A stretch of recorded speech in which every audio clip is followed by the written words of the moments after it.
दोस्तों नमस्कार। आज हम बात करने जा रहे हैं उस खबर की जिसने देश भर के लाखों सरकारी कर्मचारियों और पेंशनर्स के चेहरे पर मुस्कान ला दी है। जी हाँ, हम बात करने जा रहे हैं 8वें वेतन आयोग की। लोग कह रहे हैं कि इस बार तो कर्मचारियों की बल्ले बल्ले हो गई है। आखिर ऐसा क्या बदलाव हुआ है कि कर्मचारियों का मन खिल उठा है? आइए इसे समझते हैं विस्तार से। सोचिए, एक सरकारी कर्मचारी जो सुबह देर रात तक देश की सेवा करता है, चाहे वह रेल मंत्रालय में काम करने वाला कर्मचारी हो, डाकघर का डाकिया या किसी दफ्तर का क्लर्क, सेना का जवान या शिक्षा देने वाला शिक्षक, इन सब की मेहनत पर ही देश चलता है। लेकिन बढ़ती महंगाई, बच्चों की पढ़ाई, दवाइयों का खर्च और परिवार की जिम्मेदारियों के बीच अक्सर उनकी सैलरी छोटी लगती है। ऐसे में जब नई वेतन आयोग की खबर आती है तो दिल में उम्मीद जागती है, शायद अब मेहनत की कीमत मिले, शायद अब सपने पूरे हो। 8वां वेतन आयोग क्या है? दोस्तों, हर 10 साल में केंद्र सरकार एक नया वेतन आयोग लाती है। इसका मकसद होता है सरकारी कर्मचारियों और पेंशनर्स के वेतन और भत्तों की समीक्षा करना और उन्हें समय और महंगाई के हिसाब से अपडेट करना।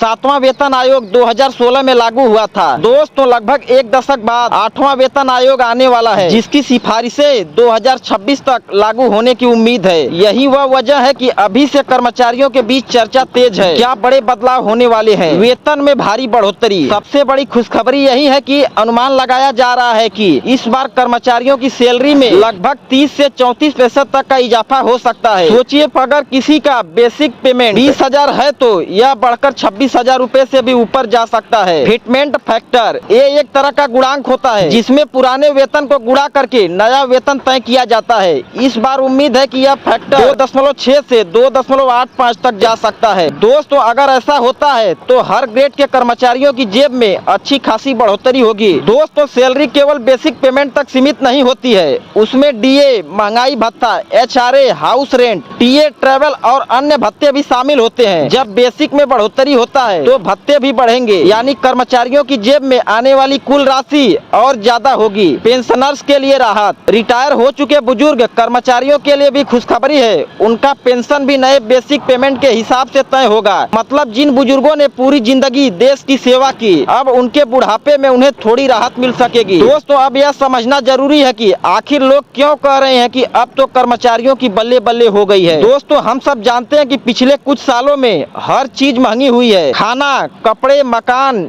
शिक्षा, इलाज। दोस्तों, ऐसे में अगर वेतन नहीं बढ़ेगा तो कर्मचारियों में दबाव आ जाएगा। अब इस बढ़ोतरी से राहत मिलेगी। 7वें वेतन आयोग ने बढ़ोतरी की थी, लेकिन बहुत से कर्मचारियों का मानना था कि वह बढ़ोतरी पर्याप्त नहीं थी। अब 8वें वेतन आयोग से उम्मीदें दोगुनी है। न्यूनतम वेतन में उछाल, नए कर्मचारियों के लिए भी यह बड़ी राहत होगी। पहले ही दिन से उन्हें ज्यादा वेतन मिलेगा, जिससे उनका जीवन स्तर सुधरेगा। पेंशनर्स की सुरक्षा, रिटायरमेंट के बाद जिनकी पेंशन बहुत कम थी उनके लिए भी अब जीवन आसान होगा। जरा सोचिए, एक स्कूल शिक्षक है जो 25 सालों से बच्चों को पढ़ा रहे हैं। उनकी खुद की बेटी डॉक्टर बनना चाहती है, लेकिन फीस बहुत महंगी है। अब अगर 8वें वेतन आयोग से उनकी सैलरी 30% तक बढ़ जाती है तो उनके सपनों को पूरा करने का रास्ता खुल जाएगा। या फिर एक रेलवे कर्मचारी जिसने पूरी जिंदगी यात्रियों की सेवा में गुजार दी, अब रिटायरमेंट के बाद उनकी पेंशन में इजाफा होगा। दोस्तों, इससे वे अपने बच्चों के साथ सम्मानजनक जीवन जी पाएंगे। चुनौतियां भी हैं, लेकिन दोस्तों यहाँ यह कहना जरूरी है कि सरकार पर इसका आर्थिक बोझ बहुत बड़ा होगा। लाखों कर्मचारियों और पेंशनर्स की सैलरी बढ़ाने का मतलब है सरकारी खजाने से हर साल खरबों रुपए की अतिरिक्त खर्च। यह सरकार के लिए चुनौतीपूर्ण होगा, लेकिन कर्मचारियों का मानना है कि